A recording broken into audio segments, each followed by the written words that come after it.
فرمایا گیا اچھی طریقے سے وضو کرو، اور اس کے بعد جب سب لوگ رات کو سو جائیں، کائنات میں سناٹا چھا جائے، اس وقت تو 2 رکعت نفل نماز اس شان سے پڑھو کہ گویا تم خدا کو دیکھ رہے ہو، اور یہ کیفیت نہ پیدا ہو تو پھر یہ حال تو ہونا چاہیے کہ خدا تمہیں دیکھ رہا ہے۔ انت عبد اللہ کانک ترا فإن لم تکن ترا فإنہ یراک، اللہ اکبر، کہ اللہ تمہیں تو دیکھ ہی رہا ہے۔ آقا ارشاد فرماتے انت عبد اللہ کانک ترا فإن لم تکن ترا فإنہ یراک، گویا تم اللہ کو دیکھ رہے، اور یہ کیفیت نہیں ہوتی تو یہ سوچو کہ اللہ تمہیں دیکھ رہا ہے، اور وہ تو تمہیں دیکھ ہی رہا ہے۔ ہمارا رب ہماری شہرک سے زیادہ قریب ہے، نحن اقرب الیہ من حبل الورید،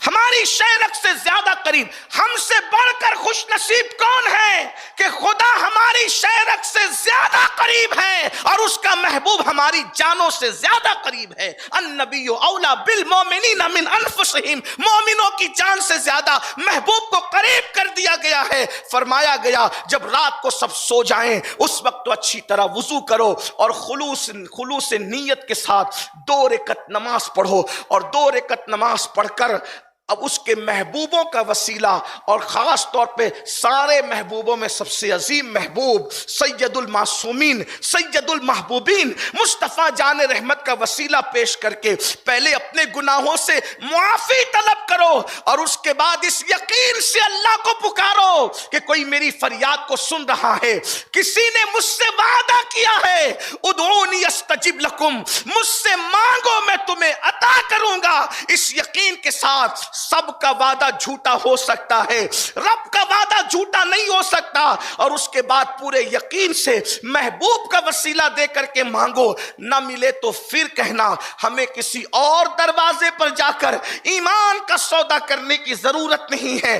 آپ اپنے گھر میں مصلی پر بیٹھ کر اپنے اللہ سے فریاد کرنا سیکھو، اپنے اللہ سے مناجات کرنا سیکھو۔ ارے جس نے مانگا یقین کے ساتھ میرے اللہ نے عطا کیا۔ یہ بات جو تمہارے دل و دماغ میں بٹھائی گئی ہے کہ ہم تو گنہگار ہیں، ہماری دعا کیا قبول ہوگی، ہم تو گنہگار ہیں اور ہماری فریاد کیا قبول ہوگی، یہ غلط ہے۔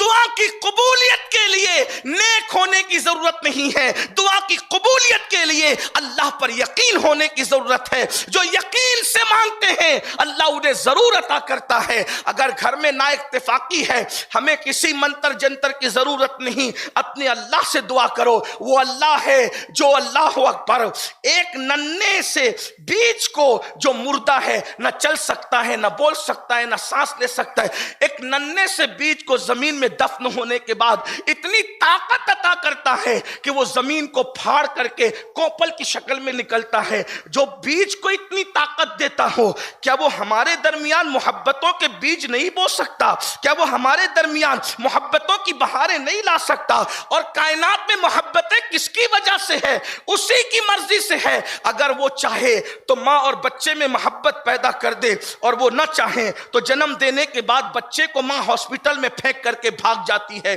وہی ماں ہے، ایک جگہ ماں جان دے رہی ہے، دوسری جگہ پھینک کر کے بھاگ رہی ہے۔ تو یہ کس کا نظام ہے؟ یہ اسی کا نظام ہے۔ وہ چاہے تو اتنی ممتا پیدا کر دے کہ ماں اپنے بچے پہ سب کچھ قربان کر دے، اور اگر وہ چاہے تو اللہ رب العزت ممتا نہ پیدا کرے تو ماں خود بچے کی جان لینے کے لیے تیار ہو جاتی ہے۔ تو یہ سب اللہ کا نظام ہے۔ اللہ رب العزت محبتیں بھی پیدا کرتا ہے، وہ محبتیں اٹھاتا بھی ہے۔ اس لیے اگر نفرتوں کا ماحول ہے اللہ سے فریاد کرو، بچیوں کو رشتے نہیں ہیں اللہ سے فریاد کرو، بس شرط اتنی ہے محبوب کو وسیلہ بنا کر۔ کسی نے بہت اچھی بات کہی تھی، دعا کر خدا سے دعا کر مگر مصطفیٰ کو وسیلہ بنا کر، حضور کو وسیلہ بنا کر مانگو گے سارے مسائل حل ہوتے نظر آئیں گے۔ حضور غوث پاک کو وسیلہ بنا کر مانگو گے سارے مسائل حل ہوتے نظر آئیں گے۔ حضور غریب نواز کو وسیلہ بناؤ گے سارے مسائل حل ہوں گے۔ لیکن اپنی فریاد اپنے اللہ کی بارگاہ میں رکھنا سیکھو۔